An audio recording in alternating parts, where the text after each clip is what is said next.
How do you create an empty NumPy array? Imagine you're building a big data project and need a blank space to fill later. Creating an empty array in Python can make your code faster and more efficient. First, you need to have the NumPy library ready. If you haven't already, you can import it by typing import NumPy as NP. This is the standard way to access NumPy functions. Next, to create an empty array, you use the function np, empty. This function allocates memory for the array but doesn't set the values to 0 or any specific number.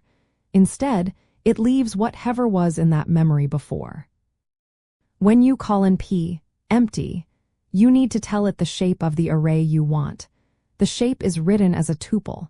For example, if you want a two-dimensional array with 3 rows and 4 columns, you write 3 for. You can also specify the data type of the array. By default, NumPy sets it to floating point numbers, but if you want integers or other types, you can add the dtype parameter. For example, dtype is equal to int will create an array of integers. Here's a simple example. Import NumPy as np. Empty array is equal to np, empty, 3, 4. Print empty array.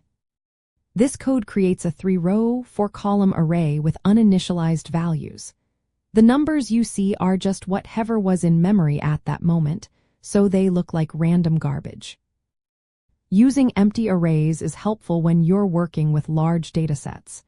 Instead of filling the array with zeros initially, you can allocate space and then fill it with data later. This saves time and processing power. In data analysis tasks with Python, creating empty arrays is a common step.